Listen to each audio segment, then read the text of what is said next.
What's up, everybody? Back to another episode of Straight No Chaser Cowboys podcast, the best Cowboys podcast on this side of the universe, the known universe for that matter.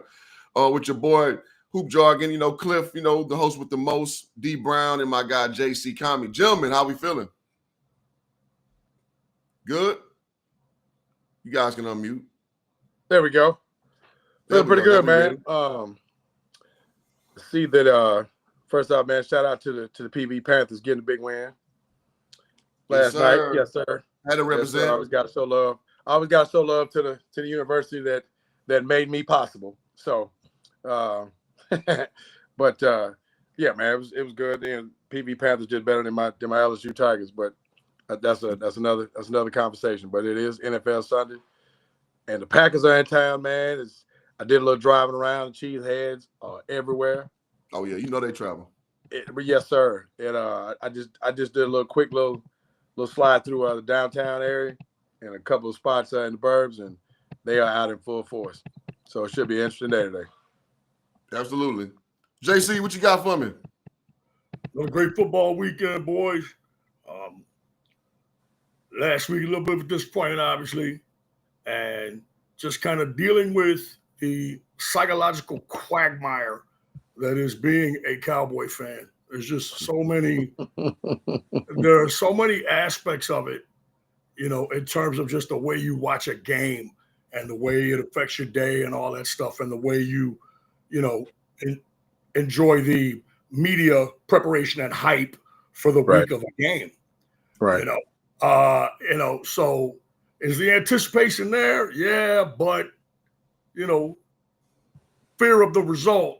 Again, worrying about something that hasn't happened yet, man, it's just so negative and detrimental, you know what I'm saying, to your day. So I'm going to get back into it, get back hyped up about it. It's an NFL game. We got the Packers in town, man. Let's dive right in. Let's dive right in. Yeah, man. So JC is kind of hitting the nail on the head. Being a Cowboy fan, it's a lot of responsibility being a Cowboy fan. It's a lot of critique coming your way, whether warranted or unwarranted. So to his point, yeah, it definitely affects the way your whole week. Like, they're not going to win another game. Just, you know what I'm saying? Like, people are saying that locally. Yeah. I don't see how they win another game. It's always throw the baby out with the bathwater with the Cowboys. Every week it's all the Cowboys Super Bowl ready or all the Cowboys trash. So it does, being the unofficial de facto gatekeepers of the Cowboy name and brand, it does get a little taxing. It does. All right, so gentlemen, let's talk about that stink bomb we laid last week. We were right that one team would score a lot of points. I didn't think we that ass whooping, 31-14 for the Bears beating the good guys. Now, I think consensus we did see that Caleb Williams was going to have a game. It seems like anybody who can throw the ball is going to have a game against us. That's just what's happening. So takeaways, gentlemen. What kind of things did you see with that stinker we laid last week? Not even scoring a single red-ass point in the second half. D. Brown, I'll kick it off to you first. Man, so my takeaway, I always have buzzwords attached to different things, and my takeaway from that one is alarming. I think it's alarming that the secondary, specifically Dallas' defense, is really, really bad. Not only do they look disjointed, disconnected, it's just JC, I thought back to when Rob Ryan was here and how historically bad that defense was. Was it 12? I believe it was. And Cowboys set all manner of records and points given up and plays and just that whole deal. And, Jadeveon Clowney is in here today, who gives you who knows what. The needle doesn't move a whole lot. I know we talked about him a little bit last week, but the takeaway from this last game, man, was alarming in that, unless Dallas balls out offensively, these games, as you look, down the schedule, these games can get ugly in a hurry. Yes. And literally, look as though they could be, 2 touchdown affairs before halftime, week in and week out, right? When you look at some of the offenses they're going to face, some of the quarterbacks they're going to face, it's crazy, man. I mean, it's the combination. I know a lot gets fed into not having Micah here. The pass rush was not nearly as evident as it was, even though Russ threw up a lot of yards, but they did sack him 3 times. They didn't get the Caleb Williams hard at all, and he had a career game, which is crazy. That's the second week in a row we've said that. Mm-hmm. It's a career game that he had, but man, they just it just looks really bad. And then offensively, man, to lose, obviously CD for what obviously would be multiple weeks with a high ankle sprain. It's just, it's next man up. It's all the things, right? It's all the coach speak that you can come up with. But this thing it got really ugly in a hurry. And there's some strong words that came out of the start of this week from Shoddy. Literally called the defense out specifically. And we'll be interested to see, what he dials up. And then we've given him some, given him some love on messaging and the team being connected to what he's putting out. Well, he's going to have to dig in that bag here going forward because he's without his big playmaker on the outside. And yes, I am, I've labeled myself as the consummate glass half full guy. The one sip I'll take from that cup as I throw it over to JC, man, is I like the fact that, Javonte Williams is still doing his thing. If they can somehow find it in the run game and get some balance, can't turn the ball over. Is George Pickens, hey, man, it's your life. You got to step up. Probably looking at a lot from Big J. Just all the guys. Hopefully Jaden Blue is matured, because they need a playmaker, man, offensively. But this thing right now, man, it's with the injury and the way that defense, I thought looked even worse than it did against the Giants. It's alarming. So we'll see. And I don't like this matchup today at all. So we'll see what comes up. All right, JC, what you got for us? It's in addition to the way, we watch, games or, any fan of their own team, watches their own team. It's what I talked about, the fear of last week, the flop, fear of the flop. This one was, I told you guys, when everybody was picking the Cowboys, I'm like, these are just the kind of games that they lose. And another part of fandom is, when the Cowboys weren't winning Super Bowls all the time, okay, which that encompasses quite a few years now, what I would do as a fan would just pick somebody who's supposed to be so great and just hate on them, right? And when they lose to a team that they're better than, oh God, I'm just like full of glee. It's called Schadenfreude, boys and girls. Schadenfreude.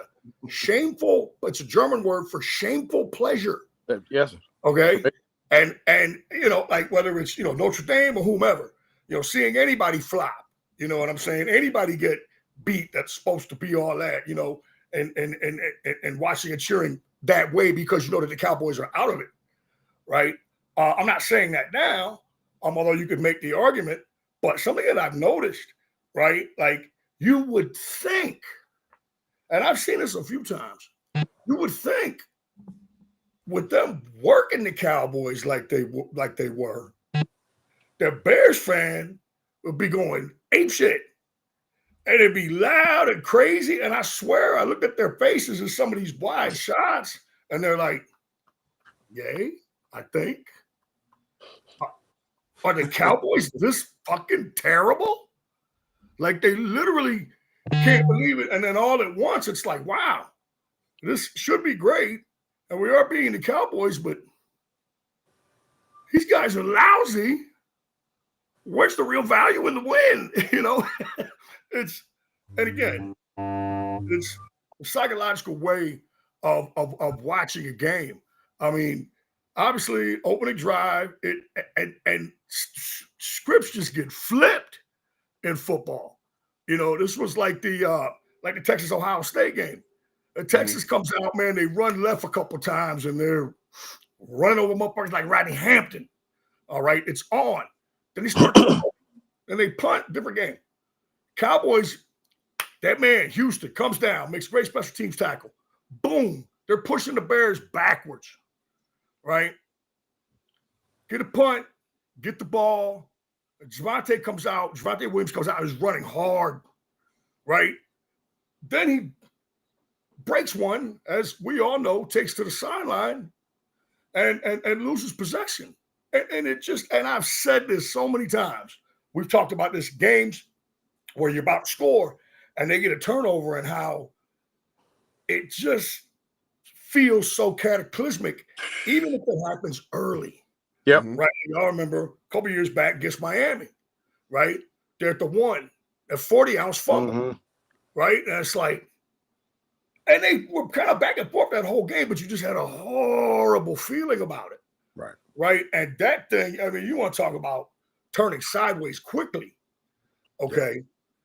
From that point on, the worst thing is, as DB said, in regards to how they looked, against the Giants. Yeah, man, they spread it all around. Not only were the slot corners confused, the boundary guys were confused too. It was terrible. Right? Like, it's like there was confusion to go around for everybody, right? And again, I'm looking at the game. Okay, I know you have no CeeDee Lamb, and okay, Dak was solid, whatever. Until your boy Lucky Whiteheaded out when Pickens lateraled him that pass. Here you go, man. You take it. Up until that point, man, on the cool, Dak was checked down Charlie. Yeah. You know what I mean? Like, where, we got to threaten somewhere. You don't have CeeDee, all right, but you still got Turpin. You still got Ferguson, who's really good, running those seam routes, those deep banana routes. You still got Pickens, who's an up-top guy. And they're just not throwing the ball downfield. Now, again, I'm not back there in the pocket. Okay, so in fairness, maybe the guys weren't there. Well, somebody needs to start playing to their paper, Pickens. You guys need to get open, period.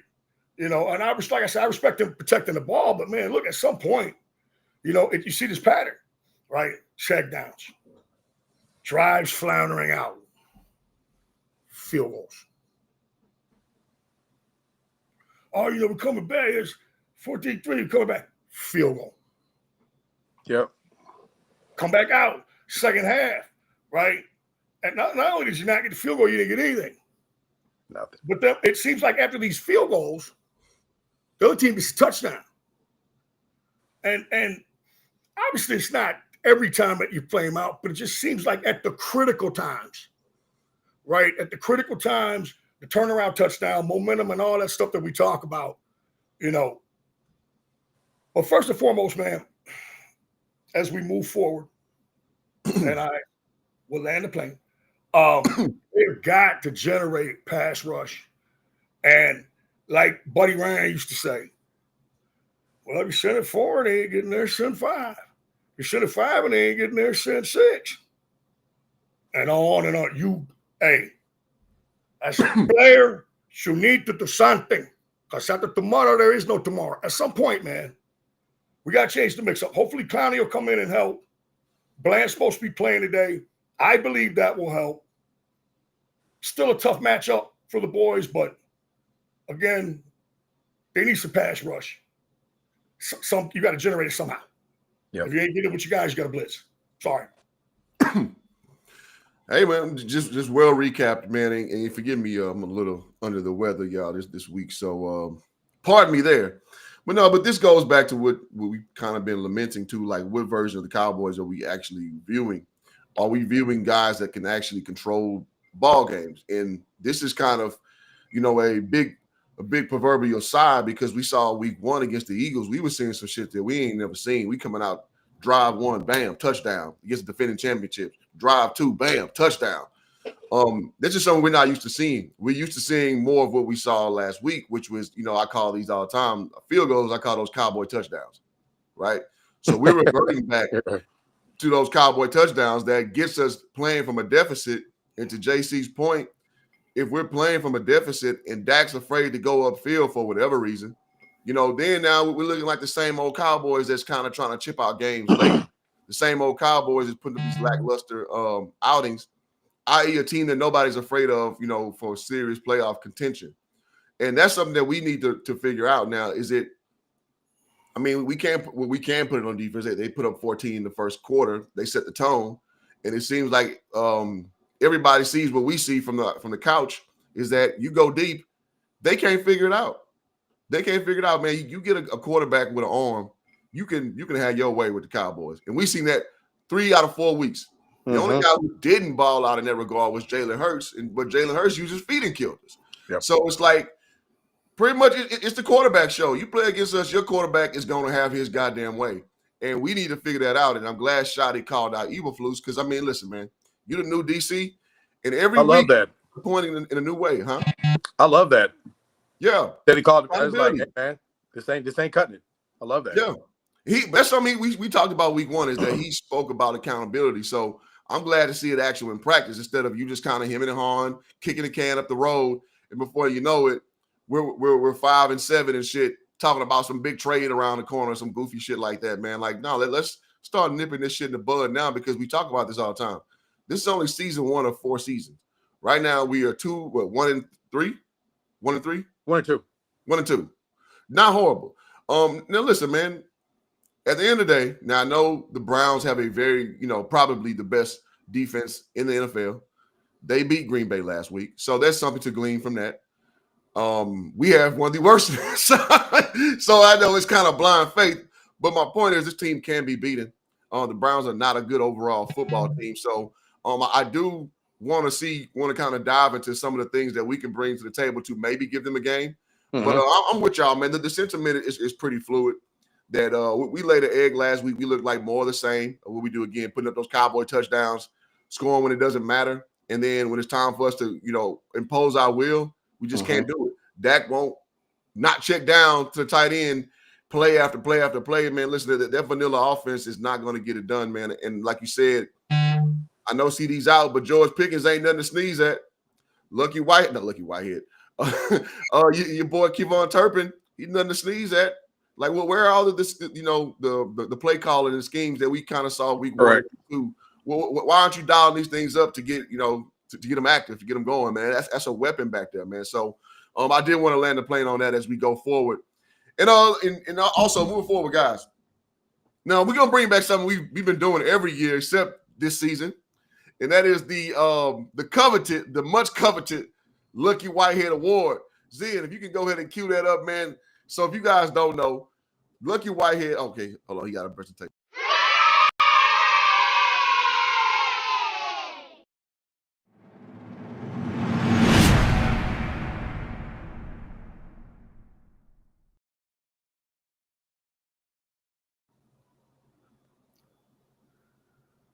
All right.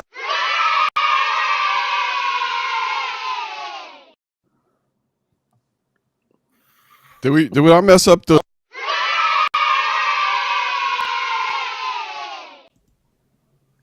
Did I mess up the name of the graphic? Yeah, it's Lucky. Close. Hey, we'll fix it. Kinfolk Larry. How about we call him Lucky Larry from now Lucky on? Larry. I love it. My bad, guys. I'll fix that. Baby. That's why we got next week. We got the Lucky Whitehead Award. So this is something we give out week to week. Generally speaking, it's the guy who like an unsung hero who comes up with a timely play. Because Lucky's supposed to be this gadget guy who basically Kevontae Turpin is for us now. He was supposed to have been that years ago. So we give this to an unsung hero or someone who just had a noteworthy play that probably won't get, the ESPN, conventional notoriety. I guess I'll kick it off. Last week, I ain't giving nobody shit. No. Nobody gets the Lucky. Now, I will retroactively give this to Brandon Arbery, because that kick again from 64 to tie the game was just ice water. Water. No doubt. And then the winner. Oh. Come on, Z. You giving the game away too quick. My bad, man. I was trying to get you ready, man. My bad. Yeah. So I give it, a retroactive award to our kicker with that major leg. Gentlemen, what you got? Lucky Whitehead Award. Well, I'm gonna echo the one. Definitely. I mean, there's nobody getting it from that stink bomb from last week against the Bears. And if I were gonna go retro, I don't know how you give it to anyone other than Aubrey, man. I mean, to go out and nail that kick under those circumstances, from 64, like it was literally a practice shot, and then come back and then walk out there just ice water and nail it for the winner. Yeah, I don't know how else you could you could give it to anyone else, man. And again, yeah. There you go.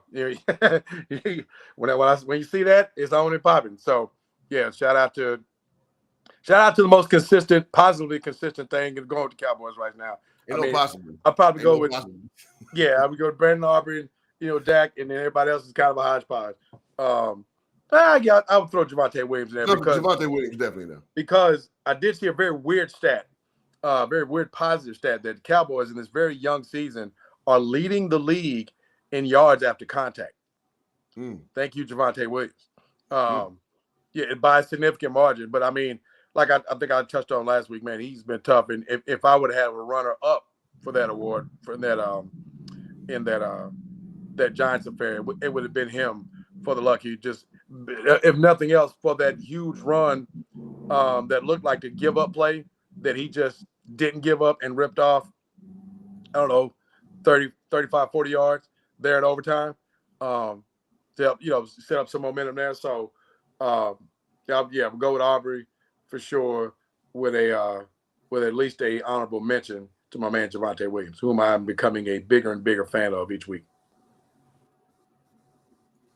There you go, JC. Anything you saw that we missed for the illustrious Lucky Whitehead Award? I think initially, even though we had a rather circuitous way of explaining it, I'm with DB. It just didn't get to that point. You know what I'm saying? I mean, 0 sacks, and QBs are careering against us, careering against their defense. And I'm already thinking ahead to Carolina. Was like, is this Bryce Young's coming out party? Right? Because on the cool, Micah terrorized Carolina. That's why they were able to whip Carolina's ass. Micah terrorized them. They couldn't win. And now there's no Micah. And, we've seen this trend of cats careering out. So I guess that means Jordan Love's going to throw for 500 today. He damn sure might. Yeah, man. So, on that tip, it never got to that point. So, no award given. No vote for an award given by me this week. No soup for you. All right, I like it. Because don't nobody deserve a damn thing when you put up we didn't get our ass beat per se, but nah, man, not against the Bears, bro. Not against the Bears. Nah. So, all right, so moving forward, and I like that stat that Zen just dropped. 4 Cowboy sacks are 28th in the league out of 32 possible teams. That is trash. Yikes. Especially when 3 came in one game. Trash. All right, so guys, so I'm gonna do a little something fun for you guys. Listen, I'm gonna give y'all a chance to put a little change, a little payola in your pocket. So I'm gonna drop a $5 cash app to our Cowboys trivia question. Again, something we used to do last year. We bring it back for season 5. So go ahead and drop that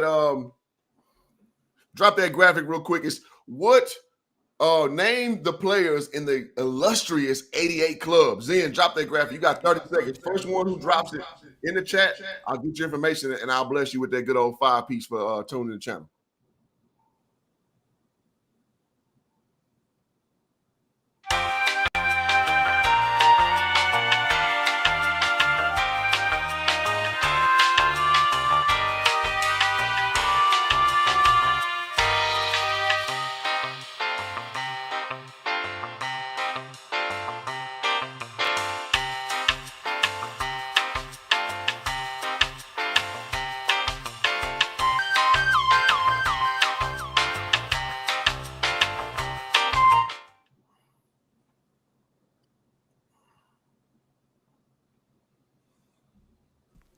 All right, so I Time's didn't up. see it, but that's okay.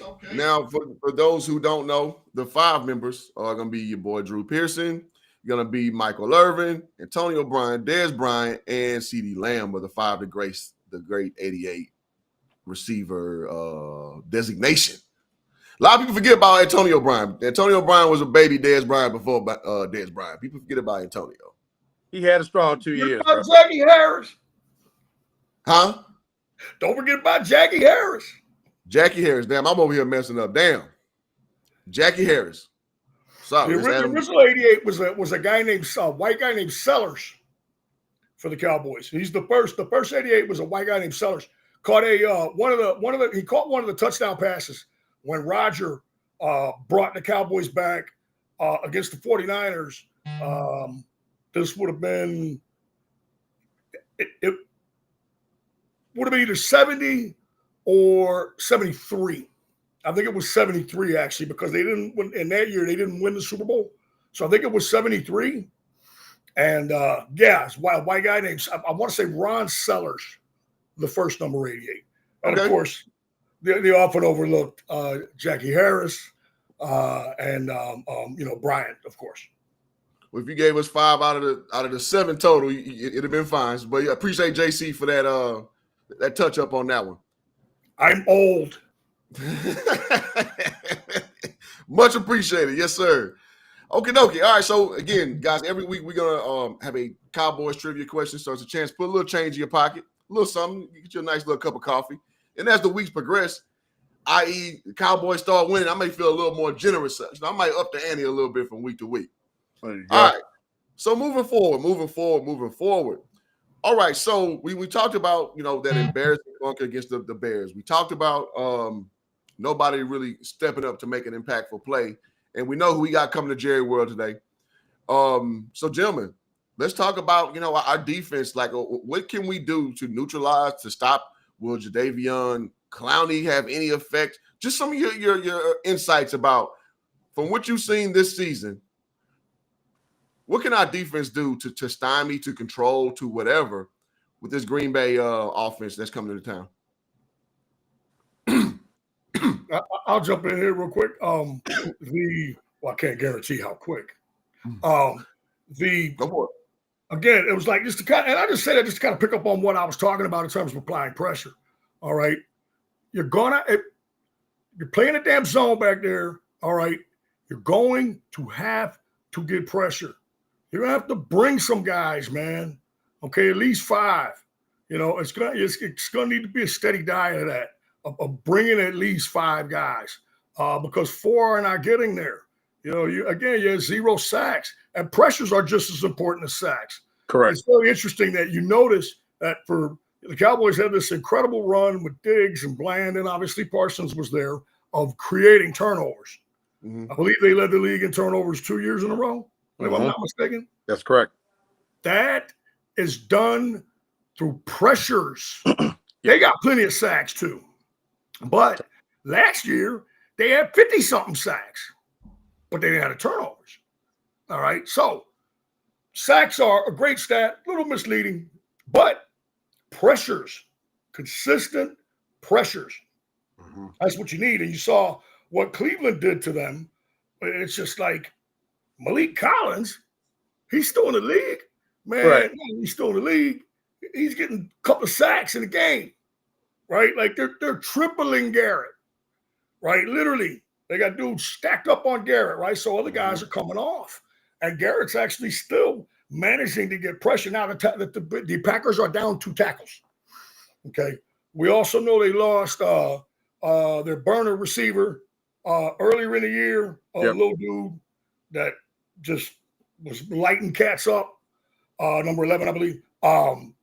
And so they've been beat up a little bit. The defense is intact, and obviously they held Cleveland to 10.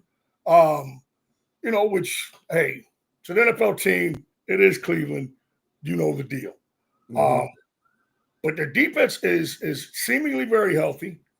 The secondary is playing really well, man. It's really just the dynamic speed of that front 7. Okay, with Gary up front, obviously, Parsons to that mix. Their linebackers, McDonald and those cats, man, are fast as hell. Yeah. Fast as hell, man, and big too. Your man, Mike, number 7, 6'4", 245, and is a low 4'5" guy, right? I think that's quite.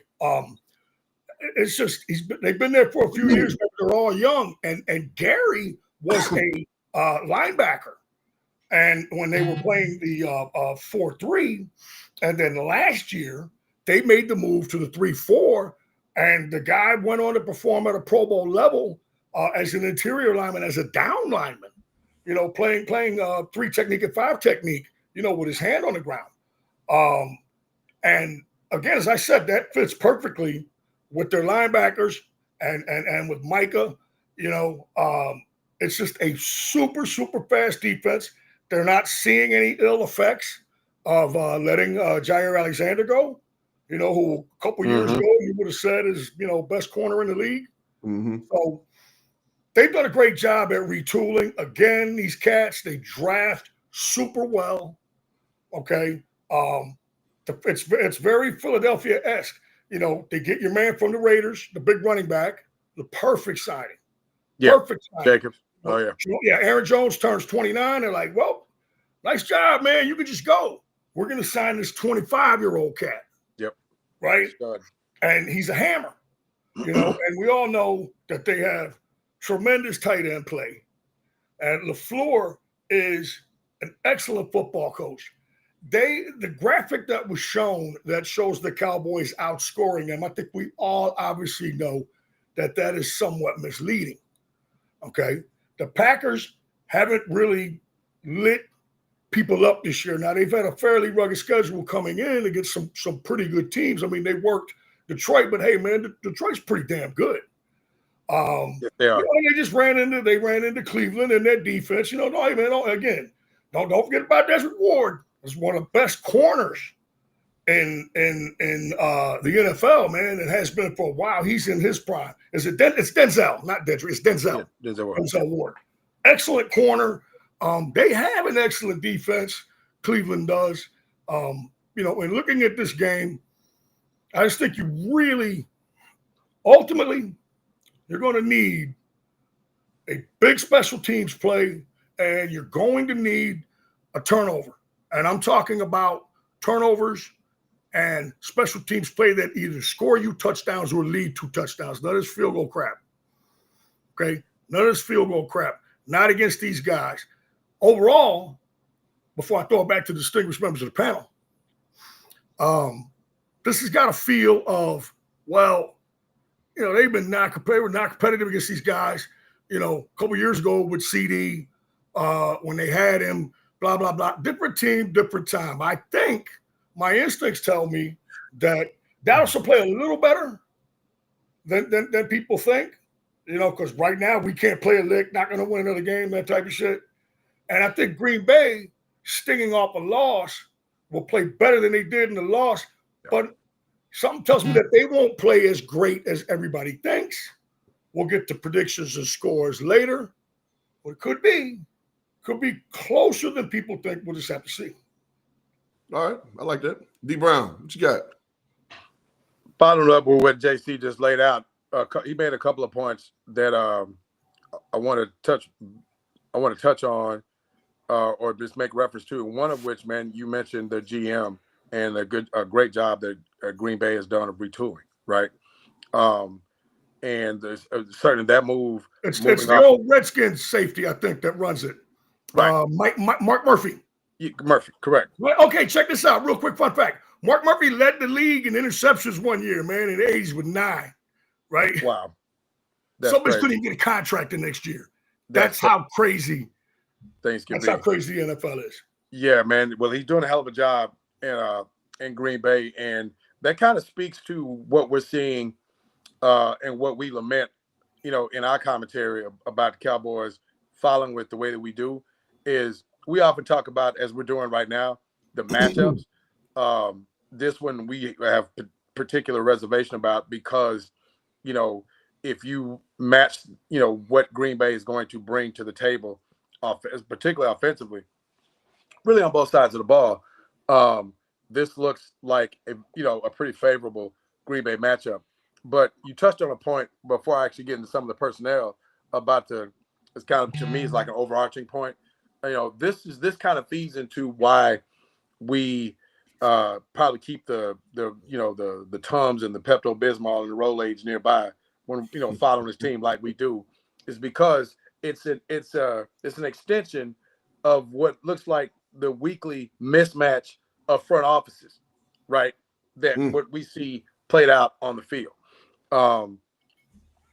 Just some of the non-moves, and now here, obviously, this offseason, some of the actual moves that leave you, depending on how it hits you, scratching your head, punching your fist in the air, taking your bat to your old hoopty out in the driveway, whatever the case may be. But and there's somewhere along that spectrum, right? But I look at that, you make that point, JC, and I think it's a really good one. It's like, man, you just kind of see, because you want to see from the, your team, and for us, obviously, it's the Cowboys. You like, what does this thing look like? What is the theme? And if they're not in that contention conversation, which I think we can all agree right now, they're not. But what's the plan? What can we see working forward? And I'll reference like Detroit 3 years ago. Like, Detroit was losing games, but they were in probably 80% of them until I think they had some ridiculous stat where they lost, I don't know, 8-10 games by 4 points or less, or last 3-4 minutes or something ridiculous. But you could see that thing progressing to what they've become. And that's the part that kind of leads to my initial point of being alarming about, getting week to week to these games. So I thought that point was interesting about the whole, GM and what Green Bay has put together. That said, the matchups, start defense real quick. Their defense, we like, how is Dallas going to attack them? How are they going to be effective over 60 minutes? And I got to think that, it'll be interesting to see. I haven't seen the list yet on who's active and who isn't, but they need guys that you got the proverbial guys have to step up, but they need a spark. That comes out at 5. 5 o'clock. Okay. Yeah, that list comes out at 5 when you got night game. So, hopefully, Young Blue is active this week. I haven't heard anything that would lead that he might be or not, but maybe he's active. But you need to play, like you said, they need more. They need something more from QB1. I mean, this is one of those times where your $60 million guy has to find it, and it with his legs, or pushing the ball down the field more, trusting guys to make plays. Trusting the Tolberts, trusting the the Fergusons, trusting the Pickens and Turpins, or whoever the case may be. You got to trust those guys to make a play. You got to make some plays yourself. Tuck that thing and extend drives. Help your defense out, and converting some of those 3rd and 5, 3rd and 6s with your legs if need be. Somehow they got to find it with a run game and try to shorten this thing. And that's been a bit of a bright spot. I know we got some guys dinged up, and some guys out on the offensive line, but if they can somehow find a rhythm up front, and I'm going to speak to, naturally, you can't talk about the Packers, obviously, with the big storyline coming in, which Micah. I think one of the ways you kind of help and get, from my perspective, you kind of offset his effectiveness is run at it. Let's see how bad he wants to be disruptive in that part of the game. And we've seen effective game plans over his time here, and I can name specific games where it was like, bro, I mean, that's exactly what they did. Matter of fact, I know 2 games in particular. It was like, where's Micah? And that was the Dolphins game and even Buffalo. They just turned around and just handed the ball. But a lot of those plays were running right at the side where Micah Parsons was lined up. So maybe, you see a little bit of some of that. I think the worst case scenario for Dallas is particularly if he gets going early and gets back there where he's super disruptive, where Dak's running for his life, or he sacks him and the place erupts, because there's going to be a bunch of Packer fans in the stands. and then they get, Green Bay gets juiced off of that. Could be a long night. And it'll just be interesting to see, man, who finds it, who steps up. If Dak takes, unfurls the cape a little bit. I mean, because when you're the $60 million man, this is kind of what's expected, right? I mean, nobody gives a damn that the matchup doesn't look favorable. You got to find a way to win the football game. Absolutely. And if you're him, that conversation starts with you offensively. Man, defensively, I thought about you, JC. I thought about this for like most of this week. I said, this is a JC staple all day. Insert this phrase. Have some pride, boy. You know what I'm saying? You got to win a matchup, right? Yeah. If you're a defensive guy, especially in those trenches, man, you can come with all the football cliches you want. You got to whip that dude in front of you. I mean, it just comes down to a pride thing, in terms of getting those pressures like you talked about, man. Sacks are sexy, but pressures are the thing. And that's where I think they miss or will miss Micah the most is, he was a sack guy, no doubt, but he was just relentless, and just making guys uncomfortable, throwing guys out of their rhythm, making them, bring the ball down and not making the play that they could make. And that's where the Cowboys have really gotten their doors blown and guys have careered because they're super comfortable back there. Right, there's absolutely no pressure. The sacks are one thing, but to your earlier point, there's no pressure. So somebody's got to, have some pride. It's like, man, I'm going to whoop this dude in front of me. And lastly, on this part of the show, or this tape, I want to see some more of the youngster, Ezraku. Let's run him out there, man, and turn that youngster loose. I mean, he was drafted to do that. He was drafted to create pressure. He was drafted to come off that edge, and you can't put pressure on the kid and replace Micah, right? I mean, you're talking about, one of the 2 or 3 best in all of football at his position. So you don't want to put that kind of pressure on the kid, but you want to put that guy in a position to make plays for you because that's why the hell you took him in the second round. The kid did lead the nation in sacks.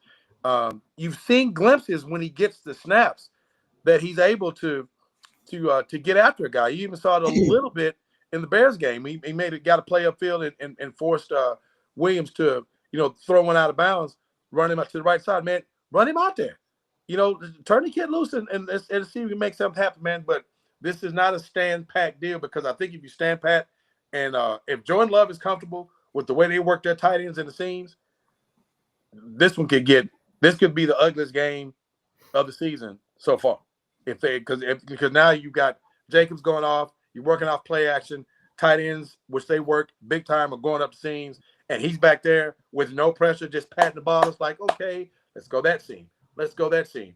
Now they're back. Let's turn around and hand the thing off to the Hammer and Jacobs. So they've got to JC's point, they can't sit back. They've got to force the issue. Mix that up to bring a guy up the middle in the A gap, bring a guy up the edge, something. But what's been the norm isn't working. It's matter of fact, it's failed miserably. So change that up. Have some pride, win a matchup, and try to find a way to win a game that looks, not, I won't say unwinnable, but the matchup just doesn't look favorable. So, do what you got to do, man. I love it. I love the take. And get Houston in there too. Yeah. 100%. Yeah. Turn him loose, man. I mean, shit. Yeah, I'm very pro James Houston over here. We all know this.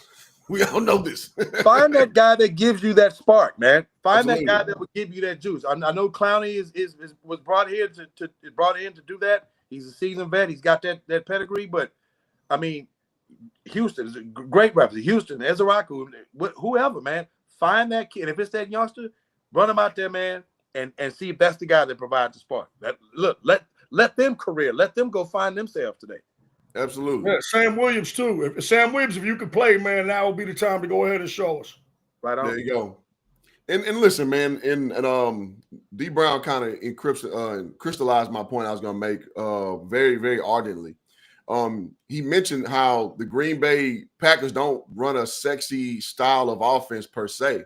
By the numbers, actually, their leading receiver is going to be Kraft at 169 yards for the season. So they like to pound their ball, use their tight ends to move those chains, and they are winning by 2 touchdowns when they are winning.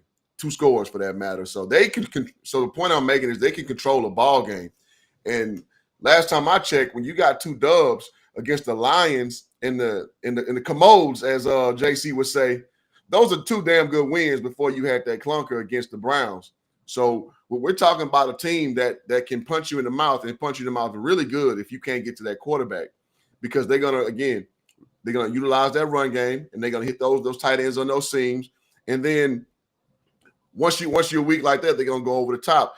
And that's something that we as the Cowboys are struggling in, is that we can't go over the top. I'm sorry, everybody goes over the top on us. Everybody gashes us like every way imaginable. People take advantage of us. And so now here's a stat line that's misleading about us. So we're currently number 4th in NFL in yards per game. So with Dak Prescott throwing over 800 yards, 72% accuracy through 3 games. And so and that sounds like, if you told me that at the beginning of the year, sign me the fuck up. Like if Dak is balling like that. But it feels a little 2020-ish. Because remember 2020, Dak was like MVP Dak that year. He was lighting the shit up. I think it was CeeDee Lamb's rookie year. Is that right? We had the 3 receivers. We had Amari Cooper, him, and that sounds about right. Yeah. So I think that was Dak's like. Dak broke his leg, I think, was that CeeDee Lamb's rookie year? He did it in 2020. And when did CD came in 21, right? No. CD came in 20 because the team wasn't very good and he had a few drops. Yes. Yes, but Dak lit it up one of those 2020, 2021 years. The year escapes me. Oh, yeah. So right now, Dak is looking like that by the numbers, but when you watch the damn football games, we're not controlling any football games, and that's the problem when you face these teams that have character, these teams that know who they are, and these teams that can basically control every down. So as we looking, the stat is great that Dak is looking good on paper, but how it's permeating to the actual product, we watched 3 games of it now. We ain't look good, really, except Philly first half. When have we ever looked, like we commanded a football game offensively? Right. So my point is, it seems like the rudder has kind of gone out a little bit. Now I get it. CD was out last week. You can't really, lambaste them too hard. I know CD's supposed to go today. So we'll see how ready to go he is. I know on the ankle sprain, been there, done that, wrote the book. It takes about a week and a half to kind of get back right. So ultimately speaking, the question still goes, can we push pace? Can we establish like getting Javonte going early and running it? And can we get back into that week 1 mode where we were putting guys in motion, making the defense guess, and just having our way, just whether we're quick out to Cavante and letting them go, whether we getting CD loose free and letting them go, like loosening that middle of the field, and then getting Pickens going. Can we get those things going? Because when we do have that going, we look different than I've ever seen the Cowboys in quite some time. So the question is, who's going to show up? And defensively, I just don't know. I just don't know, man. We've shown we can't stop no aspect of football consistently.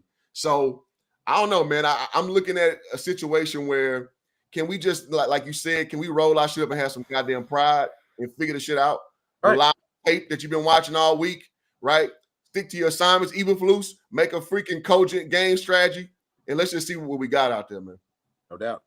They're sixth in the league against the run defensively, but that's not what got their ass whipped last week. No, hell no. That's for sure. I mean, they've been better against the run, limiting it. But again, as I said, that's not what got them beat last week, and that's not what got them in trouble the week before. Hell no. Correct. And in fairness to Dak against Philly, he did have the drops.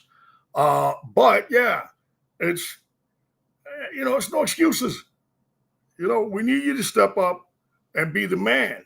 And I think there's some good positive signs, that can happen. Obviously without Sedarian, that hurts. But look, you still have guys left. Okay, you still have guys left, that can get deep, that can handle possession stuff. Okay, Williams is running the football very well for them. Very well. He has been way better than I thought he would be. Now, again, seeing is believing. All you heard from the local media was, well, yeah, he's washed. He wasn't that good before he got hurt. Well, he looks pretty damn good to me right about now. All right, like that's what they need, and there is a commitment to it from Schottenheimer, and that's going to have to be the deal tonight. That's going to have to be the deal tonight, man. They're going to have to run at Micah, chip him, all that stuff, okay? Yeah. And they're going to have to stay with that run game, and they're going to have to piece together some drives, pick some spots to get Ferguson off. I'm thinking get him up on first down, little play action. Once you get that run going, get him up on first down.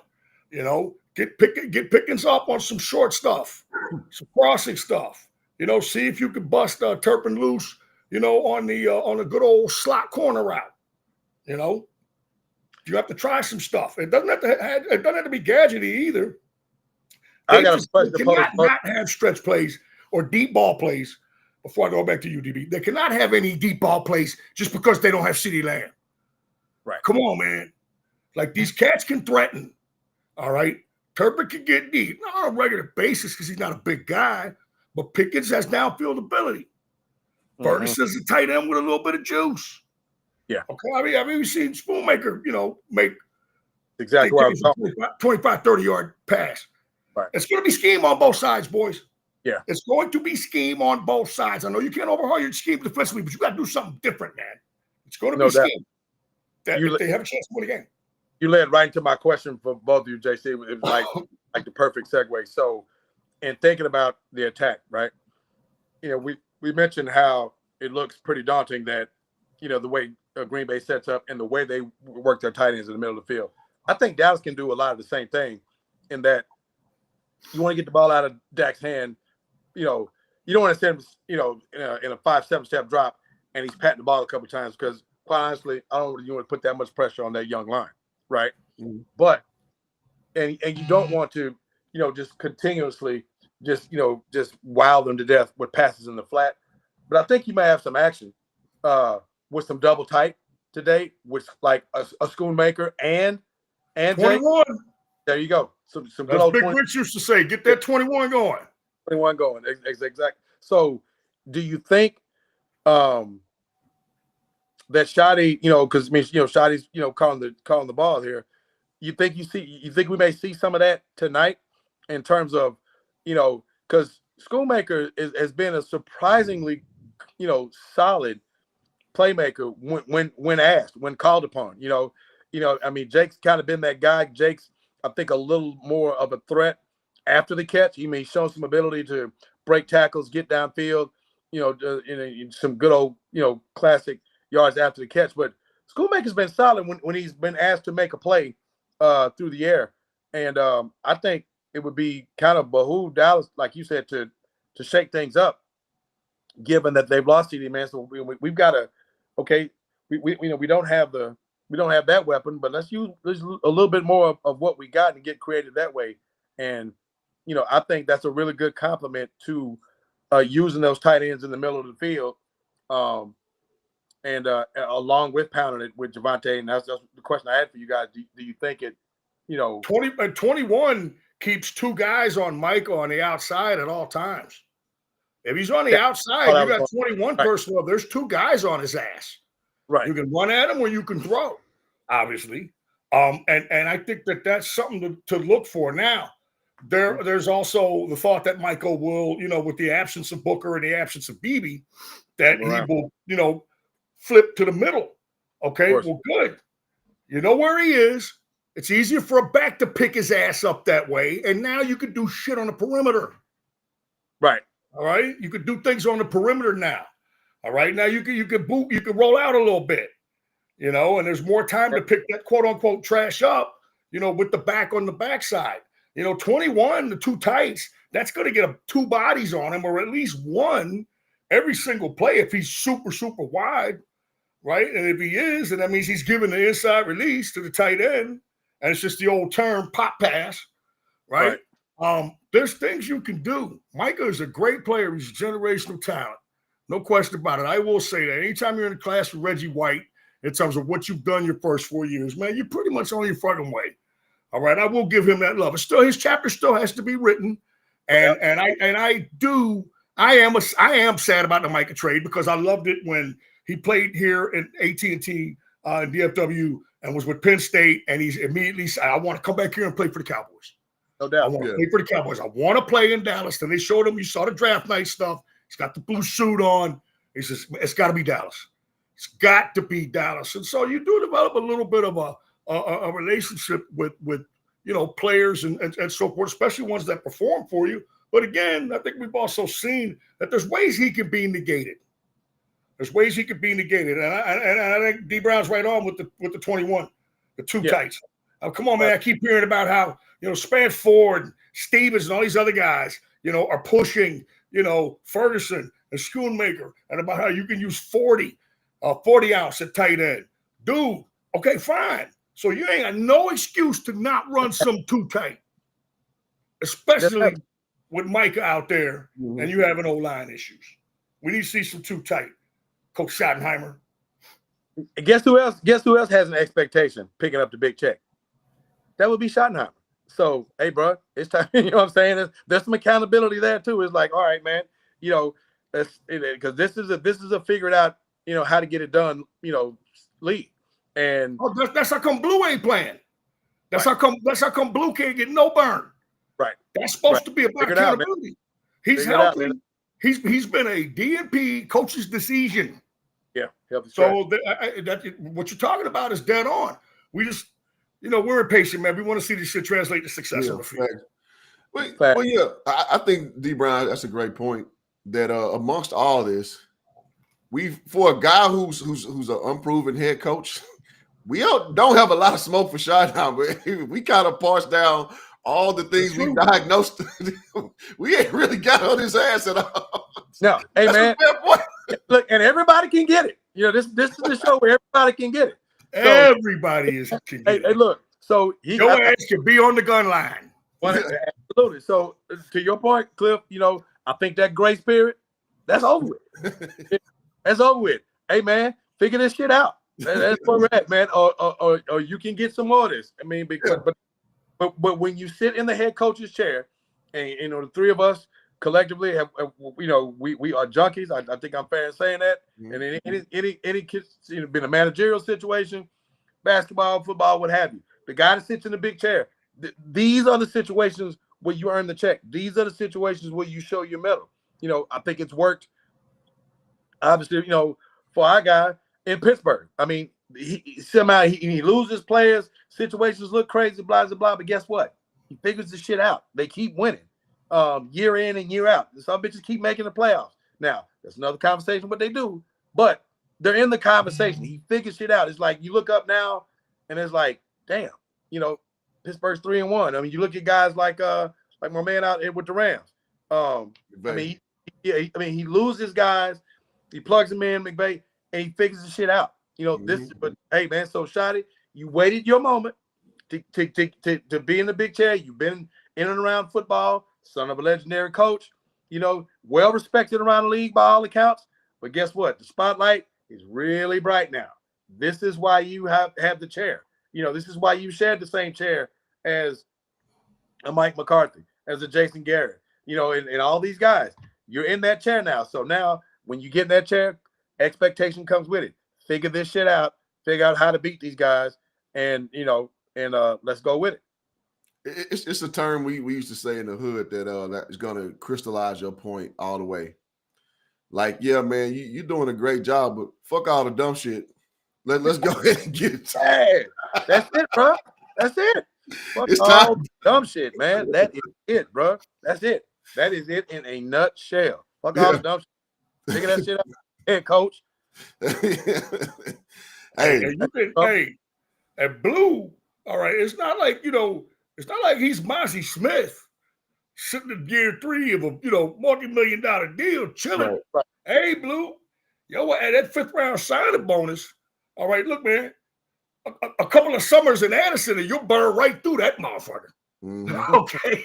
If the paychecks ain't coming in, bro, $215,000 don't go as far as you think. You know what I'm saying? So he can put that fear in him. And again, he's done it with Mozzie. Same shit. The money doesn't matter. It's just kind of funny to talk about. But yeah, man, he could put that fear, in a guy like a Blue. And right. Look, and we all want Blue on the field because he's so much faster than any of the running backs that we have. It's like, and they don't trust him to run back. He doesn't play. They don't trust him to run back kickoffs. There's a guy that could possibly run back kickoffs, because Tolbert, I mean, come on, man. This guy's no threat running back kickoffs. I understand they have him back there because they feel like he can catch it. I get it. They just don't have anybody else. And if Blue is not on the active roster, he can't be back there, much less help the offense. So, yeah, man, like you said, man, fuck all the dumb shit. It's time to play to your paper, Playboy. Mm-hmm. Yes, sir. Time to play to your paper, man. For real. I love it. That's the long and short of it, man. So, gentlemen. Not an insult, but a fact of life. It is what it is, like they say. Well, so listen, man. As we end the show, I want to say y'all hit the like button if y'all been listening this long. Thank y'all for tuning in to Straight No Chaser, man. We appreciate y'all every week coming and listen to us speak. I'm a little down today as far as sick. JC, you seem a little down, but we on trudge through the mud every week, so I hope y'all appreciate that, man. I hope y'all appreciate it. Absolutely. Now, let's go to the final portion of the show, which is our predictions, and I guess I'll kick it off. I think we've kind of crystallized pretty ardently that this is not a game that we are predicted to win. I think we have a lot of unproven elements offensively to show. I think Green Bay is a team that knows who they are. That's the team that is methodical, a team that is not going to give the game away with mental mistakes and what have you. And I will note this too. Now, this is not a team that's been blowing the doors off people either. But if anybody going to get them draws away, it's us. So if I'm going to synthesize that all down in my own personal chat GPT in my mind, I'm going to have to say we're going to get our ass whooped today, man, gentlemen. I see Green Bay coming out scoring early, often. I see them controlling clock. So I see about a 34-17 outing today. And like Cisco say, I hope that I'm wrong. But hey, all I know is, man, it's Fresh P out there in Dallas. I don't care where we playing. Jerry's World, Wayne's World, The World. Harlem World, all that. What'd you say? Harlem World, Little World. All the world, you know what I'm saying? We can't stop a cold, and I don't see it stopping today. And again, I hope that I'm wrong, but I see 34-17, the Green Bay Packers. No doubt. I'm gonna come here right behind you on that one, Cliff. I think they'll play it a little bit better, but I just don't think they'll have enough. I think the point you made about them being the Packers, that is, knowing who they are. I mean, let's be clear. The Green Bay Packers are a Super Bowl contending team. Mm-hmm. That's the expectation in Green Bay, and it should be. That was a team that was going to be one to deal with prior to getting Micah Parsons, and then when you add him to that mix that they had on both sides of the ball, the young, talented whippersnappers that they are, that's the team that arrow is definitely pointing up. Now, I still think the Detroit Lions are going to ultimately have something to say about that conversation of getting out of that division, but they ain't playing the Lions today. They're playing the Cowboys. And with that, I just think it always comes down to matchups. And ultimately, hopefully we can see some things that we could glean that are positive going into the following game. But I think overall on both sides of the ball, I don't think the matchups are particularly favorable. And I'm going to have a very Cliff-like score in that I think Green Bay probably scores a little bit more than that. I'm thinking more of I'll go 37-20 Green Bay. 37-20 it is. JC, bring us home. I think you usually can get a pretty good idea, as Coach Landry used to say, how things are going to go, by how the special teams play and how they start. Oh, wait. Houston dropped homeboy at the 12 last week to start the game. never mind, scratch that. It's going to be an all-day sucker, man. And I have to admit, I have been a proponent of, the NFL, being, no crazy wild-ass football, no whole shit, no quick changes. I think the lack of continuity in football in general, I think we're seeing more of that at the NFL level. I mean, just some outlandish shit is going down, man. Like the other day, right, or last week, right, when it like 3 kicks were blocked, with games going on simultaneously within a minute of each other. I mean, it was just nuts. So I think it is more wild ass football out there these days. I have a feeling that, and I am wrong so much of the time, I have a feeling that Dallas will play better. I really do. Initially, I was going to go with Green Bay, Infinity, Dallas 1. They get the unheard of Rouge, Canadian Rouge. But I've since been talked off the ledge. I'm going to say 37-26. I keep sneaking these 26 scores in here, man. It's going to fucking hit at some point, right? 37-26. And I think that it may even appear to be closer than that. And so since I predicted it, just expect Green Bay to just light their ass up from stem to stern. But those are my thoughts, and I do kind of have that feeling. I think that I think they're gonna play a little bit better, man. And Green Bay may have hit, kind of a rough patch in the beginning of the season. Green Bay will still win, but I think it could be a very entertaining, compelling, and a somewhat hard-fought and highly contested game. Hey, I like to. You give a score prediction? 37-26. 37-26. Gotcha. Okay. Yeah. So I mean, hey, listen, I like the optimism. At the end of the day, this is professional sports, man. Any given Sunday, man, you can figure it out, and you look like a whole different ball club. Because I know week 1, even though it was an L, we didn't expect to look that good. So maybe they can come out and show us something. Maybe they watching the show, so maybe they can take some points. Indeed. Execute. In about 4 hours the game. We're looking at kickoff. So. All right, Jimmy, good show, man.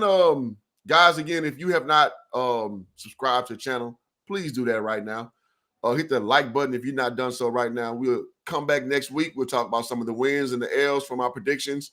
And please feel free to hold us to account. Something we said that's just a little bit ill that you're not feeling. Hit us up on the video. Comment on it. And I got to say, D. Brown, I'm going to give you a little bit of reprieve. Jackson Dart is starting over Russell Wilson today, so when people were getting on your tail 2 weeks ago, who's laughing? They won too. They won, and they got the Doves. Yeah, over the Chargers.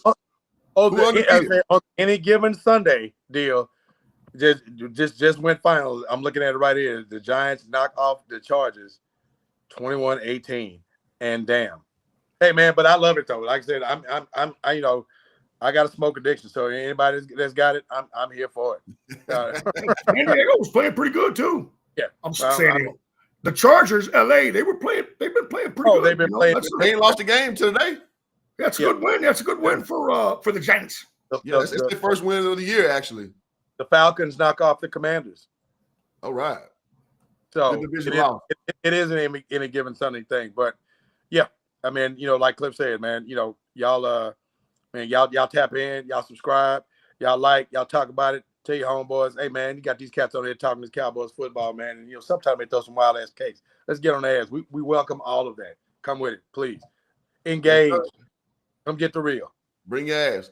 And again, to end the show, the only football team I can depend on this year is my Prairie View A&M Panthers. Shout out to putting belt to ass to Grambling State. It just feels so good to compete every year now, because when I was coming up as an undergrad, boy, we was catching that issue. And before I was an undergrad, and before. But it's a different day, goddammit. It's a different day. So go Panthers. Right on. All right, straight no chaser, y'all. Let's go ahead and do what we do. Let's toast it up. Ta-da. Straight up chaser. Mm-hmm. Let's go Cowboys. Peace.